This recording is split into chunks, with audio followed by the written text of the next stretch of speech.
Δημήτρη, με αφορμή απορίες θεατών σχετικά με πόνους στους μετωπιαίους και από παλιές δικές μας εμπειρίες, θα ήθελα να μου αναφέρεις τι ακριβώς συμβαίνει όταν νιώθουμε πόνο στο μετωπιαίο κατά τη διάρκεια της βουτιάς. Δημήτρη, ας δούμε κάποια βασικά ανατομικά θέματα λοιπόν για να μπορέσουμε να καταλάβουμε όλοι τι εννοούμε όταν λέμε παραρρηνικές κοιλότητες. Αυτές είναι κοιλότητες οι οποίες έχουν αέρα, βρίσκονται μέσα στο κεφάλι μας και είναι οι μετωπιαίοι κόλποι, είναι τα δύο ιγμόρια, οι ηθμοειδείς κυψέλες που είναι ανάμεσα στη μύτη και τα μάτια μας και είναι και ο σφινοειδής κόλπος ο οποίος είναι πίσω από τα οπτικά νεύρα, πίσω από τα μάτια στο κέντρο του κεφαλιού. Είναι κοιλότητες γεμάτες με αέρα οι οποίες φυσιολογικά εξισώνουν τον αέρα τους αυτόματα όταν εμείς εξισώνουμε τον αέρα της μάσκας. Τώρα να απαντήσω στο γιατί πονάμε. Πόνος θα εμφανιστεί όταν για κάποιο λόγο, για κάποιο παθολογικό αίτιο, το στόμιο κάποιας από αυτές τις κοιλότητες κλείνει και δεν επιτρέπει την ελεύθερη ροή αέρα, ο οποίος θα μετακινηθεί από το πνεύμονά μας προς την παραρρηνική κοιλότητα, για να εξισώσει λοιπόν έτσι την πίεση του αέρα που υπάρχει μέσα σε αυτήν. Άρα κάπου εμφανίζεται, δημιουργείται μία απόφραξη που δεν επιτρέπει την ελεύθερη επικοινωνία αέρα. Δεν επιτρέπει δηλαδή να εξισώσουμε την πίεση μέσα σε αυτή την κοιλότητα. Κάποιος δηλαδή που βουτάει χρόνια χωρίς κανένα πρόβλημα, μπορεί ξαφνικά να αλλάξει ανατομία και να στενέψει το στόμιό του? Όλες αυτές οι κοιλότητες είναι οστέινες κοιλότητες οι οποίες δίνονται από ένα βλενογόνο. Βλενογόνος είναι μια συνεχόμενη ταπετσαρία η οποία επενδύει εσωτερικά όλες αυτές τις περιοχές. Στο σημείο λοιπόν του στομίου, το οποίο είναι ήδη αρκετά στενό αλλά όχι τόσο ώστε να δημιουργεί προβλήματα, όταν ο βλενογόνος, η ταπετσαρία που δίνει το στόμιο για κάποιο λόγο πριστεί και φουσκώσει, τότε μπορεί το στόμιο να στενέψει τόσο πολύ που να αποφραχθεί, να κλείσει και να μην επιτρέπει τη ροή του αέρα. Ωραία. Ποιοι μπορεί να είναι λοιπόν οι προδιαθεσικοί παράγοντες σε αυτό το φαινόμενο? Σαν τέτοιους παράγοντες μπορώ να σου αναφέρω μία λίμωξη του ανωτέρου αναπνευστικού, ένα συνάχη, μια ιγμωρίτιδα. Επίσης μπορεί να είναι η αλλεργία, σε περιόδους λοιπόν που έχω αλλεργική ρινίτιδα και έχω μπούκωμα ή καταρροή, η έκθεση του προσώπου μου, και σαν έκθεση εννοώ την έκθεση στον παγωμένο αέρα όταν μετακινούμαι με το σκάφος μου χωρίς να προφυλάξω το πρόσωπό μου ή με τη μοτοσικλέτα μου χωρίς να φοράω ένα full face κράνος τελείως κλειστό. Επίσης η έκθεση σε ουσίες είτε ερασιτεχνικά από χόμπι όπως είναι το κάπνισμα, είτε επαγγελματικά σε χημικά, σε διαλύτες, σε σκόνες, σε πριονίδια, σε σκόνες από τσιμέντα ή από αλεύρι εργαζόμενους σε ανάλογες δουλειές. Αλλά επίσης μπορεί να είναι και ανατομικά αίτια, τα οποία θα εκδηλωθούν στην πορεία της ζωής μας, όπως είναι οι υπερτροφικές ρηνικές κόγχες, οι πολύποδες που καμιά φορά μπορεί να δημιουργηθούν μέσα στη μύτη μας, το στραβό ρηνικό διάφραγμα και άλλες τέτοιες πολλές αιτίες. Θυμάμαι μια φορά που είχα περίπου αυτά τα συμπτώματα που μου περιέγραψες, ότι ανέβηκα στη βάρκα, φύσηξα τη μύτη, άκουσα ένα κρακ, έφυγε, υποχώρησε ο πόνος, συνέχισα να ψαρεύω. Ανεβαίνοντας ξανά πίσω στη βάρκα, είδα αίμα στη μάσκα. Τι ακριβώς είχε συμβεί? Δημήτρη, είναι σοβαρό γιατί σημαίνει ότι το βαρότραυμα το είχες προκαλέσει ήδη φυσώντας και σκίζοντας το βλενογόνο. Το τι θα συμβεί από εκεί και πέρα εξαρτάται από εμάς. Από το πώς θα διαχειριστούμε αυτή την κατάσταση, είτε για να την βοηθήσουμε να περάσει, είτε για να δημιουργήσουμε τις προϋποθέσεις να παραμείνει σαν ένα μόνιμο πρόβλημα. Χρειάζεται λοιπόν θεραπεία μετά από ένα τέτοιο περιστατικό? Σίγουρα και αυτό είναι το πολύ σημαντικό που πρέπει να ακουστεί. Καλό είναι να σταματήσει η κατάδυση εκείνη τη μέρα, όσο και αν το κρακ και η απελευθέρωση μας δημιουργεί τις συνθήκες και τις προϋποθέσεις για να συνεχίσουμε. Καλό είναι να μην συνεχίσουμε, γιατί φαντάσου ότι ο αέρας που μπαινοβγαίνει σε ένα τραυματισμένο βλενογόνο λειτουργεί σαν ένα γυαλόχαρτο το οποίο τον ξύνει διαρκώς επιτείνοντας το τραύμα του. Σταματούμε λοιπόν τη δραστηριότητα, γυρνάμε στο σπίτι και μπαίνουμε σε ένα πρόγραμμα ρηνικών πλύσεων για να φύγουν τα πείγματα αίματος που πιθανώς έχουν μαζευτεί μέσα στην κοιλότητα, στο μετωπιαίο κόλπο εν προκειμένου, και χρησιμοποιούμε κατά προτίμηση όχι ρηνικό σπρέι αυτή τη φορά, αλλά μια αποσυμφορητική αλυφή σε μορφή τζελ που τη βάζουμε μετά την πλύση πάντοτε, και αυτό γίνεται πρωί, μεσημέρι, βράδυ, κάνοντας παράλληλα και μια αποχή λίγων ημερών για να αφήσουμε το βλενογόνο να επουλώσει τα τραύματά του. Υπάρχει πρόβλημα αν συμβαίνει συχνά αυτό το φαινόμενο σε κάποιον? Ναι, Δημήτρη, γιατί αν συμβαίνει συχνά, πρώτα απ' όλα σημαίνει ότι το πρόβλημα δεν αποθεραπεύεται σωστά. Άρα πηγαίνουμε στη θάλασσα κουβαλώντας ήδη το πρόβλημά μας εκεί. Και επομένως το εκθέτουμε στις δύσκολες συνθήκες του να προσπαθούμε να σπρώξουμε αέρα μέσα από ένα στόμιο που είναι ήδη στενό, άρα επιτείνουμε συνεχώς το τραύμα. Και αν αυτό γίνεται επαναλαμβανόμενα και συχνά, μπορεί να οδηγήσει σε πλήρη απόφραξη του κόλπου. Και έτσι ένα πρόβλημα το οποίο είναι εύκολο και εύκολα θεραπεύσιμο, καταλήγει να είναι χειρουργικό. και να λύνεται μόνο με χειρουργική επέμβαση. Τώρα, πώς θα μπορούσε να διαγνωστεί η έκταση ενός τέτοιου προβλήματος? Με ένα πολύ εύκολο και ανώδυνο τρόπο πια στο ιατρείο, όπου βάζουμε μία οπτική ίνα, ένα ενδοσκόπιο μέσα στη μύτη και ελέγχουμε την περιοχή, και αυτό συμπληρώνεται με μία ειδική εξέταση που λέγεται αξονική τομογραφία σπλαχνικού κρανίου, όπου κάνουμε στο εργαστήριο, πια σε ακτινολογικό εργαστήριο, εξέταση των περιοχών με πολύ λεπτές τομές, με φέτες τέτοιες, εγκάρσιες, στεφανίες και οβελιές. Οπότε μπορούμε να διαπιστώσουμε με ακρίβεια ποια είναι η έκταση του προβλήματος, ποια είναι η ακριβή εντόπισή του και τι μπορούμε να κάνουμε γι' αυτό. Έχω ακούσει για ένα μπαλόνι το οποίο χρησιμοποιείται για να ανοιχτεί ο μετωπίος κόλπος όταν υπάρχει κάποιο πρόβλημα. Τι ακριβώς είναι αυτό? Το μπαλόνι είναι μια πολύ απλή ιδέα, ένα δάνειο που πήραμε από την επεμβατική καρδιολογία, όπως το μπαλόνι που διανοίγει τα στενά στεφανιαία αγγεία της καρδιάς μας. Άρα λοιπόν, αν πάσχει το στόμιο, αν είναι στενό το στόμιο μιας μεμονωμένης κοιλότητας, ενός μετωπιαίου κόλπου ας πούμε, μπορούμε προωθώντας ξεφούσκωτο ένα μπαλόνι μέσα από το στόμιο, να φουσκώσουμε το μπαλόνι, παίρνει περίπου 10 ή 12 ατμόσφαιρες, άρα είναι αρκετά δυνατό το μπαλόνι, αλλά είναι εντελώς ασφαλές, δεν δημιουργεί κανένα πρόβλημα και μπορούμε έτσι λοιπόν να διευρύνουμε μόνιμα το στόμιο, χωρίς να κάνουμε βλάβες στο βλενογόνο, και έτσι, αφού αυτό αποσύρεται, να γυρίσουμε την ίδια μέρα στη δουλειά μας, στις δραστηριότητές μας και σε περίπου μια εβδομάδα στο ψάρεμα. Αλλά αυτή η μέθοδος έχει ένδειξη μόνο εάν απουσιάζουν άλλα προβλήματα, όπως είναι οι πολύποδες που μπορούν να γεμίζουν την κοιλότητα της μύτης. Άρα λοιπόν έχει ένδειξη μόνο σε κάποιο μεμονωμένο στενό στόμιο. Ωραία, και για να μην μπλέξουμε με όλες αυτές τις καταστάσεις, μπαλονάκια, χειρουργία, τι μπορούμε να κάνουμε για να τις προλάβουμε? Σωστή ερώτηση, γιατί η πρόληψη, είπαμε, είναι το ίμιση του παντός πάντα και κανείς δεν θέλει να μπλέξει με ένα χειρουργείο. Ο καλύτερος τρόπος λοιπόν είναι να μην εκθέτουμε τον εαυτό μας σε υπερβολική ταλαιπωρία. Αυτό σημαίνει ότι όταν είμαι συναχωμένος δεν θα πάω για ψάρεμα εκείνη τη μέρα. Δεν θα σπρώξω αέρα με πίεση μέσα από ένα στόμιο το οποίο έχει κλείσει από το πρίξιμο, από την καταρροή, από το είδημα, τη φλεγμονή, και εγώ να επιμένω να στείλω αέρα λοιπόν οπωσδήποτε, γιατί έχω κανονίσει την εξόρμησή μου. Επίσης να προσέχουμε να μην εκτίθεται το πρόσωπό μας στον παγωμένο αέρα κατά τη μετακίνησή μας στη θάλασσα με το σκάφος μας ή στη στεριά με μια μοτοσικλέτα χωρίς ένα full face κράνος. Και τέλος, να παίρνουμε την κατάλληλη φαρμακευτική αγωγή και να αντιμετωπίζουμε έγκαιρα τόσο τα αλλεργικά μας θέματα, τις αναπνευστικές μας αλλεργίες, όσο και τις λοιμώξεις του ανώτερου αναπνευστικού συστήματος, τα συναχάκια μας, τις γρίπες, τις σιγμορίτιδες, για να μην αφήνουν πίσω τους προβλήματα. Εγώ όμως, γιατρέ, όπως και πολλοί άλλοι, δεν αγαπούμε τα φάρμακα και δεν θέλουμε να τα παίρνουμε. Γίνεται χωρίς αυτά? Ούτε και εγώ τα αγαπώ και θα προτιμούσα να μην χρειάζεται να χορηγήσουμε τίποτε, αλλά αυτό που ισχύει για μας τους ανθρώπους της θάλασσας σε αντίθεση με τους ανθρώπους της στεριάς είναι ότι πρέπει αυτές τις ιστορίες να τις αντιμετωπίζουμε έγκαιρα με την κατάλληλη φαρμακευτική αγωγή, να μην είμαστε σκεπτικοί στο να πάρουμε φάρμακα, γιατί αυτό που θα αφήσει πίσω του μια ατελώς θεραπευθήσα κατάσταση σε ένα στεριανό μπορεί να είναι ένα πρόβλημα που μπορεί να οδηγήσει ανθρώπους της θάλασσας σε μόνιμη απόφραξη, σε μόνιμο πρόβλημα και σε αναγκαστική αποχή από τις βουτιές. Δημήτρη, σε ευχαριστούμε πάρα πολύ. Ήταν πάρα πολύ κατανοητά όλα. Και εγώ σε ευχαριστώ πολύ. Πάμε τώρα να συνεχίσουμε με θάλασσα. Φύγαμε.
έχει πολύ ωραίο φάκος αυτός. Ωραίο ψάρι, βαθιά μεν, 4 βουτιές και μία πέμπτη. Χρειάστηκε. Τώρα πάμε για σπιτάκι. Τέλος για σήμερα.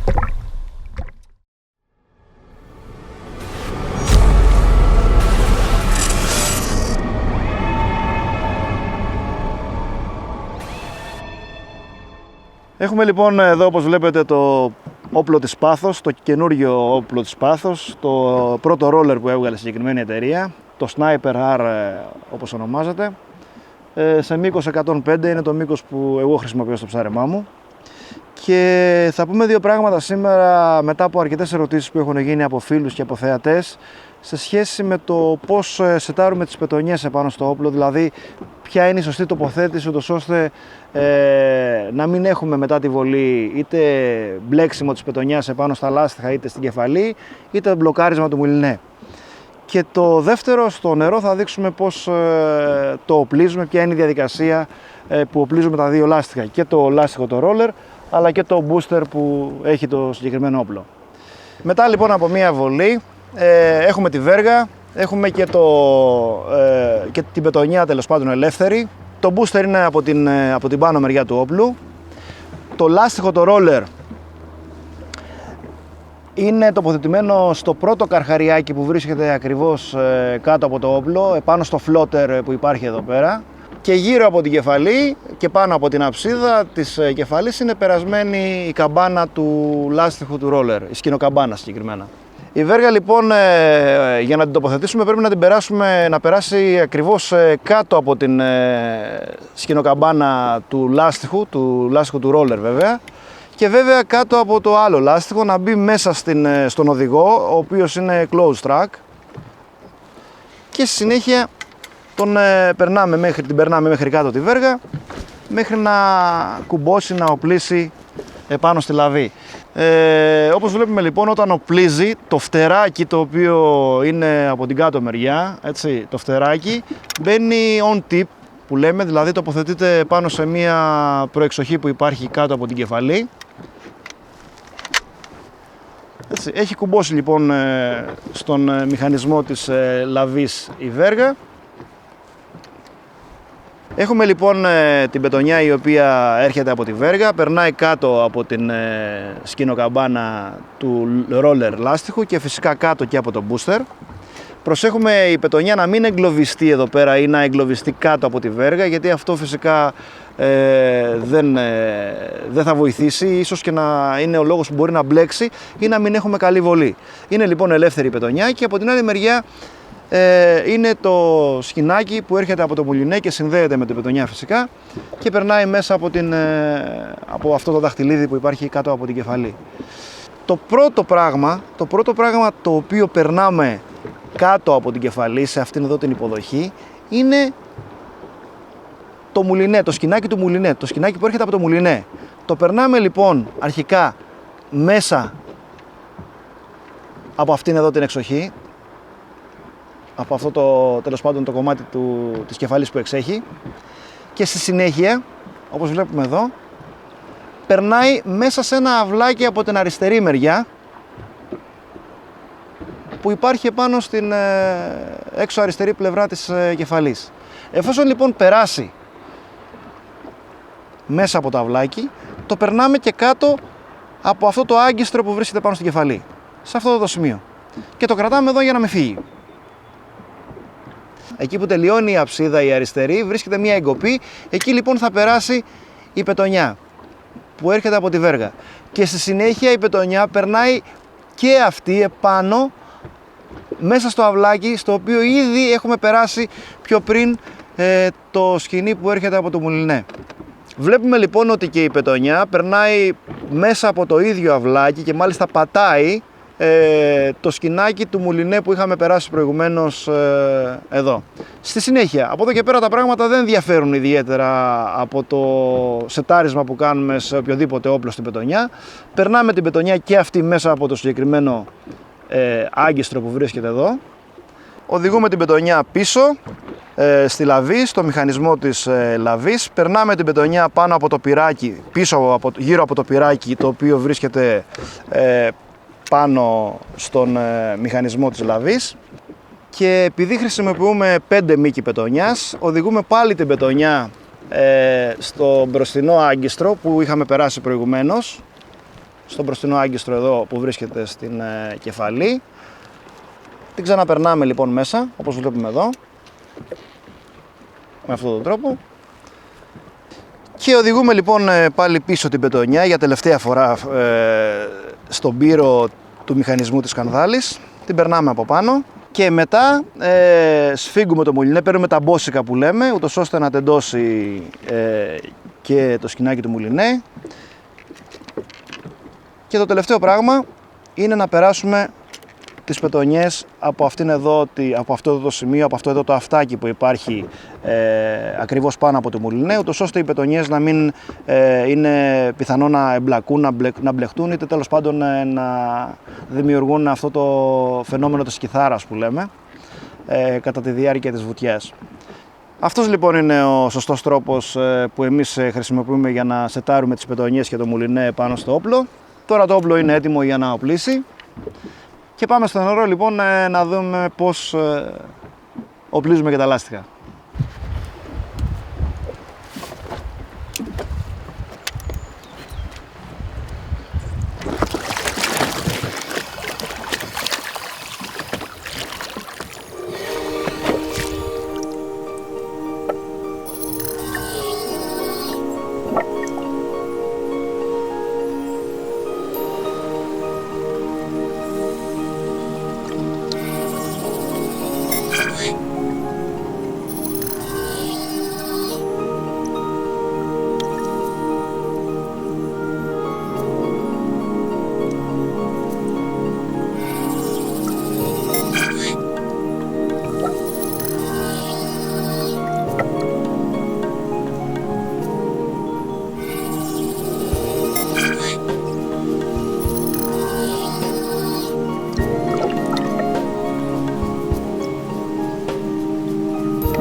Πήγαινε και όχι εκεί που πηγαίνει μπροστά έχει πέτρα.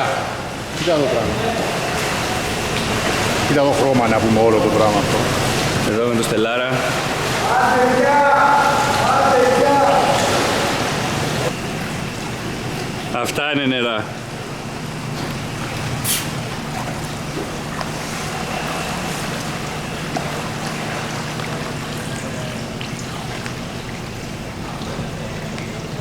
Και αυτό γιατί τώρα μπορούμε να βγούμε μέχρι έξω, έτσι, παραλία κανονικά.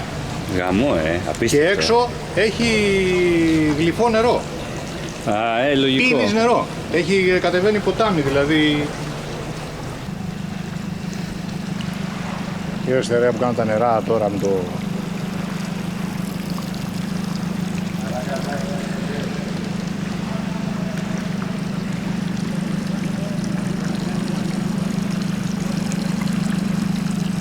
Για γύρνα το εργαλείο. Πάμε προς τα έξω. Εύκολα γυρίζει, ρε σιγά. Γι' αυτό θέλει διπλή τοποθέτηση. Η μία πρόσω, η άλλη πίσω και γυρίζει επί τόπου. Εσύ πάρε εδώ το χρώμα να πούμε που θα φαίνεται το χρώμα του νερού πάρε.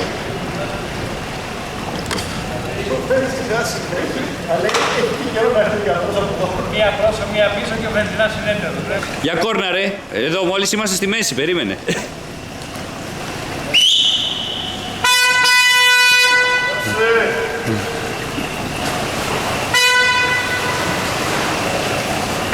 Εδώ θα το κάνω πρώτος, αυτό δεν είναι το ξύδα.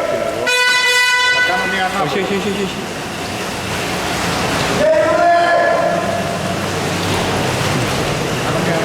Εντάξει.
a song or a piece of music. It's just a pure expression of joy. Pure, it's like a celebration of existence, you know, like the coming of spring, the sunrise.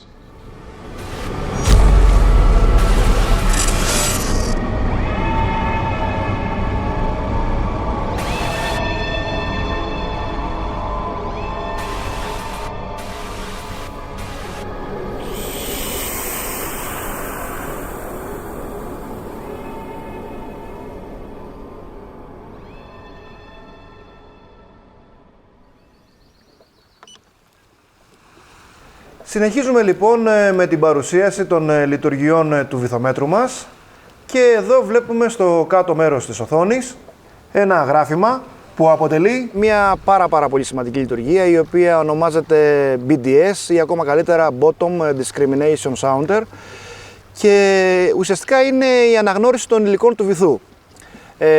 Υπάρχουν 4 χρώματα που μπορούμε και ξεχωρίζουμε τα υλικά του βυθού.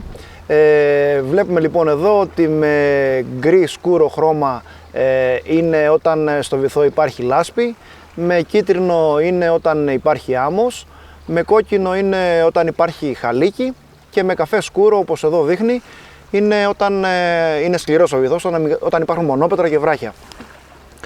Το συγκεκριμένο λοιπόν γράφημα μας δείχνει ποιο είναι το πιο πιθανό υλικό του πυθμένα, δηλαδή σε αυτό το κομμάτι βλέπουμε ότι ο βυθός είναι σκληρός. Καφέ σκούρο, ο βυθός είναι σκληρός. Αντίστοιχα βλέπουμε και τη γραμμή του βυθού να είναι πιο παχιά, έτσι. Άρα λοιπόν πρόκειται για βράχο.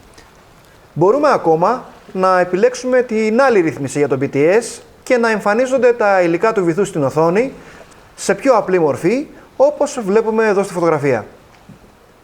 Και εδώ βλέπουμε και καλύτερα, ακόμα καλύτερα, την άλλη λειτουργία από το Accio Fish, τα νουμεράκια από τα εκατοστά των ψαριών, τα οποία αυτή τη στιγμή έχουν συγκεντρωθεί ακριβώς κάτω από τη βάρκα. Τώρα πάμε στην ευαισθησία, το game που λέμε, την απολαβή. Είναι μια ρύθμιση η οποία έχει πολύ μεγάλη σημασία, την οποία πρέπει να αλλάζουμε πάρα πολύ συχνά. Εγώ προτιμώ να την έχω αρκετά ψηλά, συνήθως στο 4, στο 5, ανάλογα βέβαια και το βυθό και τη σύσταση και τα ρεύματα. Δεν με ενοχλούν τα παράσιτα που δημιουργούνται, αντίθετα έτσι μπορώ και βλέπω καλύτερα τους στόχους, όπως εδώ βλέπουμε, και τα κοπάδια των ψαριών και τις αψίδες που δημιουργούν αυτά. Μία άλλη ακόμα πολύ ωραία λειτουργία και πολύ χρήσιμη, την οποία εμείς προσωπικά τη χρησιμοποιούμε αρκετά συχνά όταν ανιχνεύουμε ένα βυθό, είναι η μεγένθηση. Δηλαδή στο αριστερό μισό της οθόνης έχουμε τη μεγένθηση του βυθού στα τελευταία μέτρα. Στα μέτρα τα οποία έχουμε επιλέξει εμείς να κάνουμε μεγένθηση. Αυτό μας βοηθάει γιατί μπορούμε να βλέπουμε καλύτερα τις μικρές λεπτομέρειες, είτε αυτές είναι αψίδες ψαριών, είτε είναι η διαμόρφωση του βυθού, οι οποίες υπάρχουν σε εκείνο το συγκεκριμένο σημείο. Δεξιά βέβαια είναι η κανονική οθόνη, είναι η συχνότητα την οποία έχουμε επιλέξει να δουλεύουμε εκείνη την ώρα, είτε αυτή είναι 200 είτε είναι 50 kHz. Όπως βλέπουμε εδώ, έτσι, εδώ τρέχει η οθόνη κανονικά στα 200 kHz και εδώ τα τελευταία μέτρα έχουμε λίγο μεγαλύτερη και καλύτερη ανάλυση του βυθού. Αυτό βέβαια μπορούμε να το μεταφέρουμε και πιο ψηλά, ανάλογα τη ρύθμιση που θέλουμε, και πιο χαμηλά, ούτως ώστε να κάνουμε zoom, να δούμε με μεγαλύτερη ακρίβεια το σημείο από την επιφάνεια έως το βυθό στο οποίο εμείς θεωρούμε ότι έχουμε ενδιαφέρον. Μπορούμε να κάνουμε zoom ακόμα και στα μεσόνερα, έτσι να ζουμάρουμε τέλος πάντων αυτό το μικρό κοπάδι που εδώ βλέπουμε, το οποίο είναι πιθανόν κάποια μικρόψαρα που αυτή τη στιγμή περνάνε κάτω από τη βάρκα.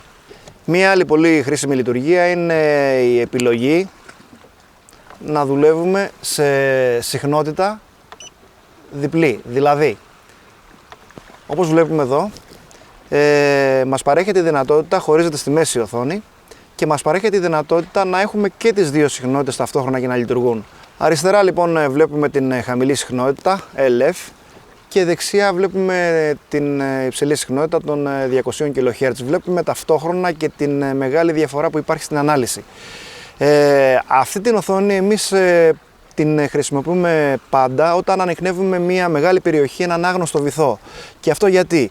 Γιατί από τη μία η χαμηλή συχνότητα μας δείχνει μεγαλύτερο κομμάτι βυθού και αυτό γιατί έχει μεγαλύτερο κόνο, έχει μεγαλύτερη γωνία ο κόνος της χαμηλής συχνότητας, έχει 45 μοίρες, άρα βλέπουμε και περισσότερο κομμάτι. Βέβαια, όπως είπαμε και προηγουμένως, η ανάλυση δεν είναι καλή, είναι χαμηλή. Από την άλλη βέβαια έχουμε και την υψηλή ταυτόχρονα συχνότητα, η οποία βλέπουμε τη διαφορά, η ανάλυση της είναι ακόμα καλύτερη και έτσι έχουμε μια πλήρη εικόνα, ούτως ώστε εάν εντοπίσουμε κάποιο σημείο είτε πάνω στη γραμμή βυθού είτε ακόμα καλύτερα με το BDS όσον αφορά την διαμόρφωση του βυθού, να το μαρκάρουμε έτσι, πατώντας το points και να επιστρέψουμε να το ξαναδούμε και αν τυχόν είναι ενδιαφέρον να πραγματοποιήσουμε τις βουτιές μας, το ψάρεμά μας εκεί. Όλα αυτά βέβαια στη θεωρία, γιατί στην πράξη μερικές φορές τα πράγματα έχουν μερικές διαφοροποιήσεις, υπάρχουν μερικές αποκλίσεις πάντα ανάλογα με το βυθό, τα ρεύματα που επικρατούν στην περιοχή, το βάθος και όλα αυτά. Η αλήθεια είναι ότι εμείς οι ψαροκυνηγοί έχουμε το μεγάλο πλεονέκτημα, όπως είπα και στην αρχή, να μπορούμε να διαπιστώσουμε τι τελικά αληθεύει και τι όχι σε σχέση με το τι υπάρχει στην οθόνη μας. Πάμε τώρα λοιπόν όλα αυτά να τα δούμε στην πράξη. Πώς κάνουμε δηλαδή ανίχνευση βυθού, πώς ψάχνουμε μια περιοχή με το βυθόμετρο. Το πρώτο κριτήριο για να ξεκινήσουμε να κάνουμε βυθομέτρηση είναι να μην υπάρχει έντονος σχηματισμός. Όταν κουνιέται η βάρκα πάνω κάτω, τα δεδομένα του βυθομέτρου είναι αλλοιωμένα, δεν είναι σωστά, δεν είναι αυτά τα οποία πρέπει. Ένα άλλο σημαντικό κεφάλαιο είναι η επιλογή της περιοχής που πάμε να ψάξουμε. Συνήθως επιλέγουμε περιοχές οι οποίες μας υποψιάζουν ότι κάτι μπορεί να υπάρχει ενδιαφέρον. Αυτό είναι συνήθως σε προεκτάσεις κάβων, είτε σε ένα κόλπο ανάμεσα σε δύο κάβους, είτε ακόμα καλύτερα όταν υπάρχει κάποια πληροφορία για μια περιοχή. Οπότε αυτό που ψάχνουμε τι άλλο μπορεί να είναι από το να βρούμε ένα ξεκομμένο κομμάτι ανάμεσα στα φύκια, ανάμεσα στην άμμο, το οποίο πολύ συχνά μπορεί να κρατάει και τα ψάρια που μας ενδιαφέρουν. Πάμε λοιπόν να τα δούμε στην πράξη όσα είπαμε προηγουμένως. Όταν ξεκινάμε την ανίχνευση του βυθού, επιλέγουμε την οθόνη με τη διπλή συχνότητα. Η ταχύτητα με την οποία κινούμαστε είναι το πολύ έως 5 κόμβους, όχι παραπάνω, για να μπορεί να λειτουργεί και η ανίχνευση βυθού, το BDS. Τώρα, πολύ συχνά πρέπει να γυρνάμε και στην συγκεκριμένη οθόνη, η οποία είναι, η μισή είναι το GPS και η άλλη μισή είναι το βυθόμετρο.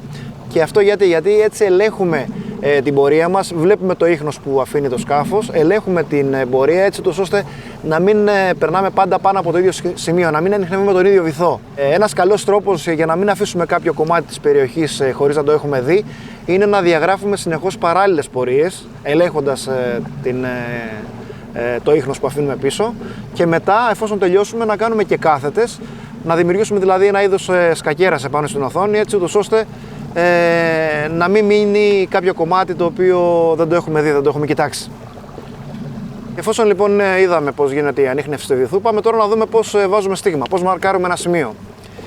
Εφόσον βρούμε κάποιο σημείο που μας ενδιαφέρει, παραδείγματος χάρη όπως αυτό εδώ, κόβουμε ταχύτητα και μετακινούμε προς τα αριστερά αυτή την κάθετη μπάρα, ακριβώς πάνω από το σημείο το οποίο μας ενδιαφέρει. Στην πορεία βάζουμε στίγμα, πατώντας points και γυρνάμε στην οθόνη η οποία είναι η μισή στα αριστερά μας είναι GPS και η άλλη είναι βυθόμετρο, ούτως ώστε να μπορέσουμε να κατευθυνθούμε πάνω στο στίγμα. Βλέπουμε λοιπόν το στίγμα που προηγουμένως βάλαμε εδώ, να το. Έτσι λοιπόν μπορούμε να επιστρέψουμε και να το βουτήξουμε. Αυτό λοιπόν που θα κάνουμε εμείς σήμερα είναι να βάλουμε 3 στίγματα, να βάλουμε 3 ενδεικτικά στίγματα, ούτως ώστε στην πορεία να επιστρέψουμε πίσω, να ντυθούμε και να τα βουτήξουμε, για να διαπιστώσουμε αν τελικά αυτό το οποίο δείχνει η οθόνη συνάδει με αυτό το οποίο θα δούμε εμείς κάτω στο βυθό. Αν δηλαδή η κάμερά μας καταγράψει αυτό ακριβώς το οποίο καταγράφει και το βυθόμετρό μας εδώ στην οθόνη. Λοιπόν, σαν πρώτο σημείο επιλέγουμε αυτό εδώ το σημείο που δεν δείχνει ο βυθός να έχει κάτι σκληρό, δείχνει μόνο άμμο με κίτρινο όπως βλέπουμε στο BTS και με γκρίζο είναι η λάσπη, άρα είναι λάσπη άμμο κάτω.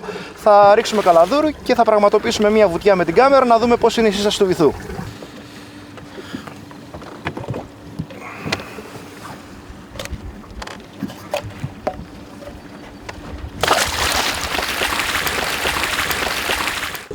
Εδώ βλέπουμε το καλαδούρι.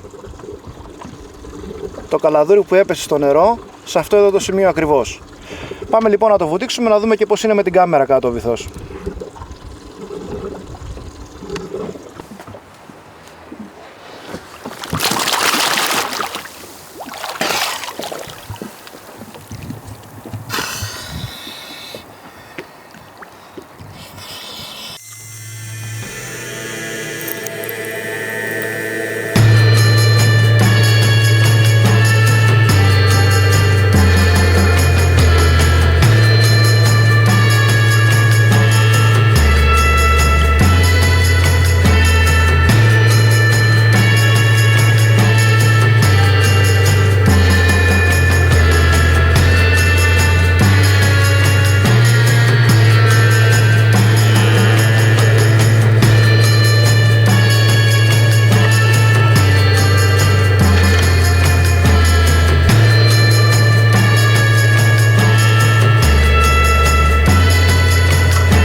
Και αυτό εδώ το σημείο φαίνεται να έχει ενδιαφέρον, είναι άμμο και δείχνει και κάποια σκληρά μονόπετρα προφανώς και ίσως και κάποια κοπάδια με μικρόψαρα.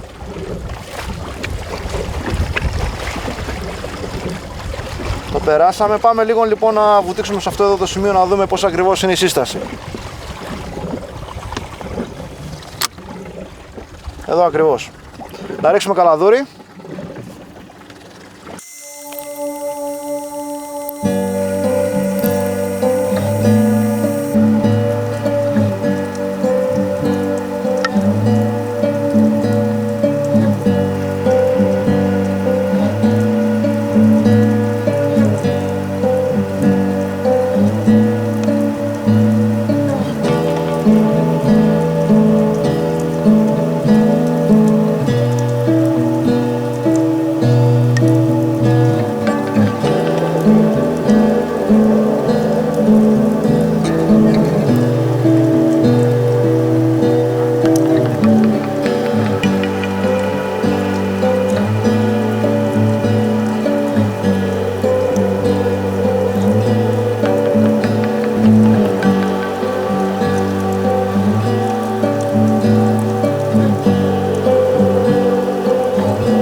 Πάμε λοιπόν να ρίξουμε και εδώ να δούμε ο βυθός ο συγκεκριμένος πως είναι. Είναι συμπαγής, σκληρός, με μεγάλα μονόπετρα προφανώς.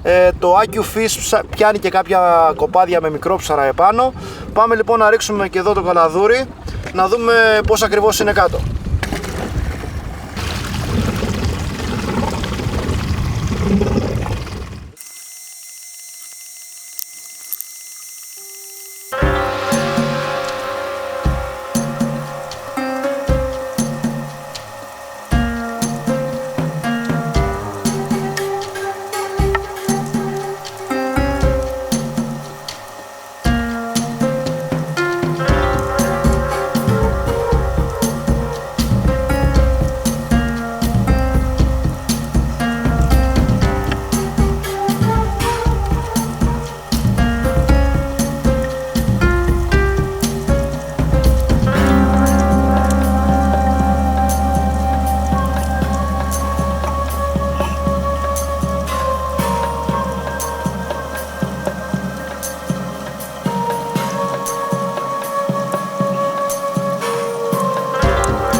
Μπαμπινό, για πάμε λίγο τώρα, πες μας λίγο τι είδαμε. Όλα καλά, εντάξει το βυθόμετρο. Μια χαρά όλα. Όπως είδαμε λοιπόν στα τρία σημεία τα οποία επιλέξαμε για να βουτήξουμε και να τα βιντεοσκοπήσουμε, Αυτό το οποίο βλέπαμε και στην οθόνη του βυθομέτρου ήταν αυτό το οποίο έδειχνε και η κάμερα κάτω. Δηλαδή, το πρώτο σημείο είχε κάτω άμμο και λάσπη, εντελώς δηλαδή αδιάφορο μέρος θα έλεγα.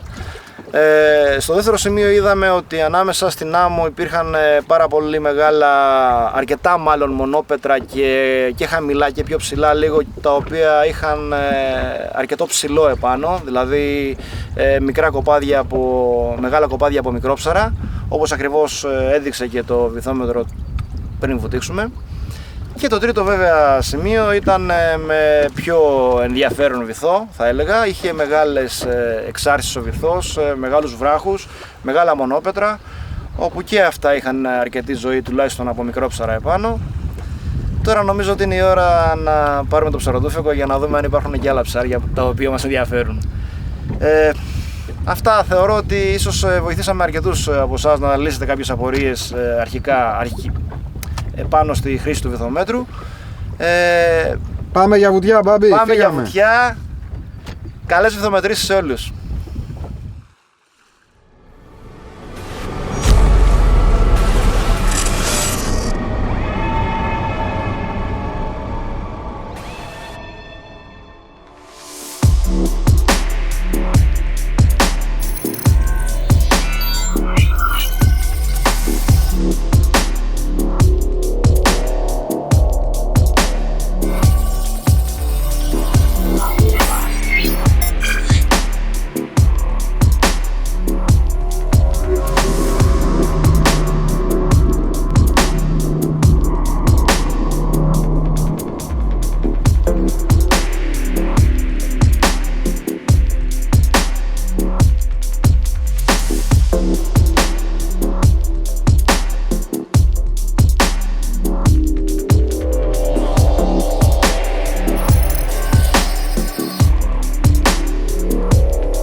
Ένα από τα πολύ χρήσιμα κομμάτια του εξοπλισμού μας και αρκετά απαραίτητο θα έλεγα είναι και ο γάτζος. Είναι ένα εξάρτημα το οποίο μας βοηθάει σε πολύ δύσκολες καταστάσεις, σε ξεβραχώματα κυρίως, γιατί όπως και να το κάνουμε, κατά τη διάρκεια ενός ψαρέματος, είτε ψαρέψουμε στην τρύπα είτε εκτός τρύπας, πολλές φορές τα ψάρια τα μαύρα κυρίως, ο ροφός, η σφυρίδα και κάποιες φορές και η στήρα, καταφέρνουν να μπουν σε ένα δύσκολο σημείο της τρύπας, να βραχώσουν, να σφινώσουν με κάποιο τρόπο και να μην μπορούμε να τα βγάλουμε έξω για να ολοκληρώσουμε τη σύλληψη.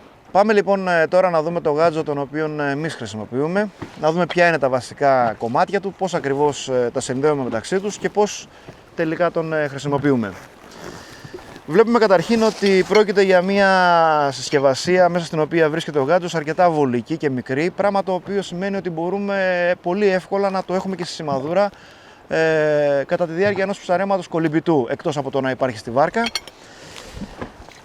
Βλέπουμε λοιπόν εδώ το περιεχόμενο, τα εξαρτήματα. Το πρώτο και κυριότερο και πιο βασικό κομμάτι του γάτζου είναι το πρώτο στέλεχος, το οποίο έχει επάνω και την λαβή από την οποία το κρατάμε. Έχει και μία τρύπα επάνω για να μπορούμε να το κρεμάμε είτε στη σημαδούρα είτε οπουδήποτε αλλού. Το πρώτο στέλεχος λοιπόν καταλήγει σε ένα σπήρωμα. Στο σπήρωμα αυτό μπορούμε να προσθέσουμε είτε τα υπόλοιπα κομμάτια τους ώστε να το επιμικρύνουμε όσο θέλουμε τέλος πάντων, ή μπορεί κατευθείαν εδώ πέρα επάνω να βιδώσουμε τα εξαρτήματα τα οποία είναι είτε για να δούμε, είτε για να μπορέσουμε να ξεβραχώσουμε μία βέργα, έναν εξολκαία δηλαδή, μία βέργα που έχει μπει μέσα στην τρύπα και είτε έχει βραχώσει είτε βρίσκεται πάνω σε ένα ψάρι και μπορούμε με τον εξολκαία το συγκεκριμένο να την πιάσουμε τη βέργα από το πίσω μέρος ως γνωστόν και να μπορέσουμε να την χειριστούμε με τέτοιο τρόπο ώστε είτε να τη βγάλουμε είτε να την πάμε εκεί που θέλουμε. Ένα άλλο εξάρτημα το οποίο μπορεί να μας φανεί χρήσιμο είναι και η λεγόμενη πυρούνα, με την οποία μπορούμε είτε να μετακινήσουμε, να καρφώσουμε και να μετακινήσουμε το ψάρι μέσα στην τρύπα ώστε να το φέρουμε σε μια θέση που να μπορέσουμε να το φέρουμε έξω, είτε μπορούμε, αν είναι δυνατόν και αν είναι κοντά το ψάρι και βλέπουμε κεφάλι, να το σκοτώσουμε και να δώσουμε ένα γρήγορο τέλος και να είναι τα πράγματα από εκεί και πέρα πιο εύκολα στην διαδικασία του ξεβραχώματος. Επίσης ένα άλλο εξάρτημα και ίσως και είναι και το βασικότερο είναι ο γάτζος, έτσι, ο οποίος από τη μία μεριά είναι γάτζος ουσιαστικά για να μπορέσουμε να πιάσουμε το ψάρι, από την άλλη μεριά έχει και εδώ μία μύτη με την οποία μπορούμε να κάνουμε πάλι κάτι ανάλογο, είτε να σπρώξουμε το ψάρι προς τα μέσα είτε να το σκοτώσουμε, έτσι. Και φυσικά τις περισσότερες φορές είναι και το εργαλείο το οποίο μας χρησιμεύει για να μπορέσουμε να πιάσουμε το ψάρι και να το φέρουμε στη θέση που θέλουμε ή να το φέρουμε τέλος πάντων έξω. Μία άλλη πατέντα θα έλεγα, τέλος πάντων μία άλλη ευκολία που μας παρέχει ο συγκεκριμένος γάτζος είναι στα δύο εξαρτήματα τα οποία είδαμε προηγουμένως, στο γάτζο αλλά και στην πυρούνα. Υπάρχει πάνω το κλειδί σε αυτά εδώ τα σημεία με το οποίο μπορούμε να σφίξουμε. Δηλαδή τι εννοώ, όταν βιδώσουμε τέλος πάντων παράδειγμα το γάτζο επάνω στο στέλεχος το βασικό, αυτό πρέπει να σφίξει με κάποιο τρόπο. Αλλιώς αν δεν σφίξει μπορεί κατά τη διάρκεια του ξεβραχώματος να ξεβιδωθεί και είτε να το χάσουμε είτε να μην μπορέσουμε να κάνουμε τις σωστές κινήσεις. Εδώ λοιπόν έρχεται το άλλο το εξάρτημα, περνάει μέσα όπως βλέπουμε εδώ και λειτουργεί σαν κλειδί. Το κρατάμε λοιπόν εδώ, κρατάμε και κόντρα από την άλλη μεριά από τη λαβή και βάζουμε δύναμη, σφίγγει με αποτέλεσμα να είναι πλέον τέλος πάντων συμπαγής και εύχριστος σε μια δύσκολη κατάσταση όπως είναι το ξεβράχωμα. Αντίστοιχα, αν θέλουμε να επιμικρύνουμε όπως είπα και προηγουμένως το στέλεχος, δηλαδή αν το ψάρι είναι βαθιά μέσα στην τρύπα, μπορούμε να χρησιμοποιήσουμε προσθετικά και άλλα στελέχη. Έτσι, βλέπουμε λοιπόν εδώ, βιδώνουμε, μπορούμε να βιδώσουμε όσα στελέχη θέλουμε και 2 και 3. Εντάξει, εμείς συγκεκριμένα παίρνουμε μόνο ένα στέλεχος, θεωρούμε ότι το μήκος είναι αρκετά καλό, έτσι κι αλλιώς δεν νομίζω ότι χρειάζεται τις περισσότερες φορές πολύ μεγαλύτερο. Και πάλι με τον ίδιο τρόπο, έτσι, όταν θα σφίξουμε το στέλεχος επάνω θα χρησιμοποιήσουμε πάλι ένα από τα δύο εξαρτήματα αυτά σαν κλειδάκι ούτως ώστε να γίνει πάλι συμπαγής και σφιχτό όλο το σύστημα. Ο γάτζος ο συγκεκριμένος είναι αρκετά ανθεκτικός, δηλαδή ο σωλήνας του είναι αρκετά συμπαγής, με αποτέλεσμα να μην στρεβλώνει, να μην στραβώνει, έτσι τον έχουμε δοκιμάσει σε αρκετά δύσκολες καταστάσεις και έχει ανταπεξέλθει. Και τέλος πάντων θεωρώ ότι είναι αρκετά εύχριστος, αρκετά χρήσιμος και μπορεί να μας δώσει λύση σε μια κατάσταση δύσκολη όπως είναι το ξεβράχωμα. Αυτά λοιπόν με το γάτζο που εμείς χρησιμοποιούμε. Κλείνοντας, θα ήθελα σε αυτό το σημείο να τονίσω ότι είναι γνωστό ότι το ξεβράχωμα είναι μια πολύ επικίνδυνη διαδικασία για εμάς τους ψαροτροφικάδες, αρκετά επίπονη και αρκετά δύσκολη. Θέλει καθαρό μυαλό και πολλές φορές θέλει καθαρό μυαλό πριν να πραγματοποιήσουμε τη βολή. Δηλαδή θα είναι καλό να μην ρίχνουμε σε ένα ψάρι το οποίο δεν είμαστε σίγουροι ότι θα βγει, έστω και με τη χρήση του γάτζου. Και αυτό γιατί και άκομψο είναι για το θύραμα, για το ψάρι, αλλά και το ψάρεμά μας μπορεί να χαλάσει, να μας μπλέξει σε αρκετές ώρες επίπονης διαδικασίας, που μπορεί να μην ολοκληρωθεί και με επιτυχία. Και επίσης μπορεί να μας βάλει και σε επικίνδυνες καταστάσεις, όπως είπα και προηγουμένως. Γι' αυτό λοιπόν μεγάλη προσοχή και χρησιμοποιούμε το συγκεκριμένο εργαλείο μόνο όταν είναι απαραίτητο και δεν μπορούμε να κάνουμε διαφορετικά. Να είστε καλά, ευχαριστώ και μεγάλη προσοχή.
είσαστε όρθιοι, με αγχώνετε.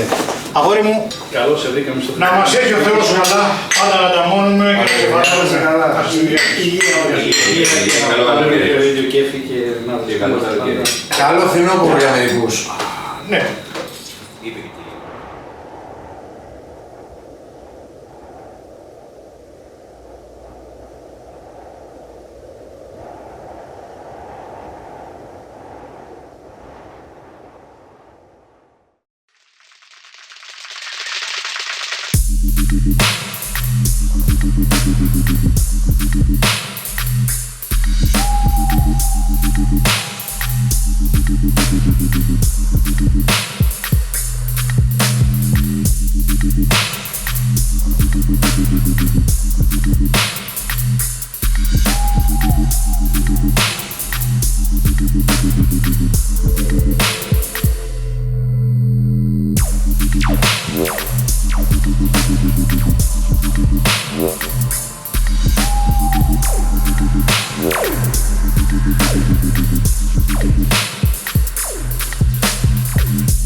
Μάλιστα. Ποιοι μπορεί να είναι οι προδιαθεσιακοί παράγοντες για να το πάθω αυτό? Ήταν καλό να το ξαναπάμε. Μάλιστα, πείτε, όταν είναι. Δεν πειράζει. Έχουμε και απ' τα άλλα. Κάθε φορά λέω κάτι διαφορετικό. Τι κάνεις το σηκώνεσαι, πάμε. Όχι ρε. Ναι ρε, άστον ρε. Όχι ρε, θέλω τη ζώνη. Άμα σκοθεί δεν μπορώ. Όχι, θα κάνουμε με αφορμή απορίες θεατών σχετικά με πόνους στο μέτωπο, αλλά και... Μην κάνεις... Προσπάθησα να το κόψω αυτό. Αγκομαχώ. Και δεν είχε ποτέ πρόβλημα. Μπορεί να αλλάξει η ανατομία του και να στενέψει το στόμιό. Στόμιό. Γιο. Πήγα να πω στόμιό του και λέω... Στόμιό του. Ναι, κάτσε λίγο γιατί τα κρίσαμε. Γιατί τα κρίσαμε, ναι. Σκουπίζουμε τα δάκρυα. Ανεβείτε λίγο, 3, 2, 1. 1. Λίγη αξονική τομογραφία. Δεν κουνιέσαι εσύ ρε μαλάκα. Τι κουνήθηκα τώρα? Αφού γυρνάς στην αρχή. Γύρισα μετά από 10. Μπράβο ρε παιδιά, αυτό ήταν. Εγώ όμως και γενικότερα οι περισσότεροι από εμάς που δεν θέλουμε να παίρνουμε φάρμακα, γιατί βουτάμε. Γίνεται χωρίς αυτά? Να μπορούσε να γίνει. Τι είπες? Γίνεται χωρίς. Κατανοητό. Τρέχω βος. Τον σχετικά με πόνους στο μετωπιαίο. Πάλι, να το κάνεις ένα ανάσα. Α, ωραία. Με αφορμή. 3. Κοιτάξτε, 2. Δημήτρη, με αφορμή. Πήλθε κούρασης. Μου κάνω μερικές ερωτήσεις. Διάβασε, λοιπόν κάτσε. Τη διάβασα πριν. Δημήτρη, σχετικά. 3, 2. Θες να το ξαναπάμε ή. Όχι, μια χαρά είναι. Next. Έχω ακούσει για ένα μπαλόνι όπου. Συνδύες. Για ένα μπαλόνι. Αυτό επειδή το έχω γραμμένο και το έχω, ας το μη μου το πετάς. Guys! Δημήτρη, Για τράβηξα μια κλανιά εδώ να με ηχώ. από τη δεξιά πλευρά. Ρε εσύ, άμα είναι να βγάλεις τον εαυτό σου, να πούμε γάμισέ μας πρωί. Ρε αυτός για σας. Εδώ ο βράχος κρατάει έναν 20 από κάτω. Όχι, σαν αργούς μεγάλους. Αλλά μην το πεις σε κανέναν. Δεν μας ακούει κανένας, μην μου φάσει. Τι έχω ξεχάσει εγώ σήμερα? Κι άλλο ξέχασες? Τη μάσκα μου και τον αναπνευστήρα. Αλήθεια. Βικτοράκο, τι έγινε? Τέλος. Τι είναι αυτά? Ματώνουν τα ψάρια, ματώσαμε κι εμείς. Τέλος για σήμερα. Καλέ μου φίλε. Τύπησε το ποδαράκι σου, καλή μου. Τύπησε το ποδαράκι σου. Το κοβάκι, Δημήτρη. Κάνω μπαγκιά. Βγάλε στολή να το φτιάξουμε. Ναι. Τη βγάλαμε την κανιά, Τη γανιά του γλάρου. Έλα. Να. Ωραίος. Αγάπη μου, το φάγε.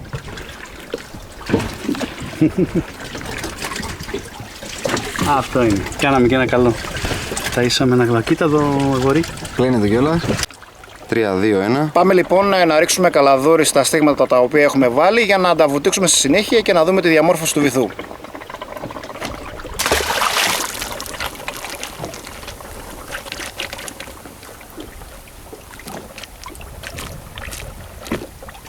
Τι έπαθε το γαμίδι ρε μαλάκα. Τι έπαθε το γαμίδι γάμο την Παναχαϊκή του. Μπλέχτηκε. Δεν πειράζει, πιέστο. Δεν είναι καλό. Μιλάει η στήρα της Μήλου. Μιλάει. Εγώ δεν τη βλέπω να λέγει πολλά πάντως. Μολόγα. Πού είναι οι άλλες? Πού είναι οι υπόλοιπες? Μαλάκα δεν μπορώ να πάω άλλο.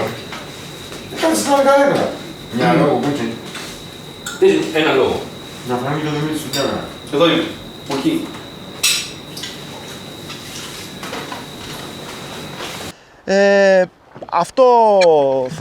Γι' αυτό λοιπόν είναι καλό να την αποφεύγουμε τη διαδικασία αυτή. Όχι. Πάμε την αρχή. Όχι. Από εκεί. Τελείωσε. Τι να πω? Κάτσε να καθαρίσω τα νύχια μου λίγο. Έλα ρε, δεν φαίνονται. Προμιάρης. Καλά είμαι. Όχι, δεν είναι καλό. Το πάμε άλλη μια φορά. Γιατί νομίζω. Κάτσε. Όχι, δεν έχει κάτσε. Μαλάκα έχει πάει 6,5 ώρα. Όλο μπετό είναι.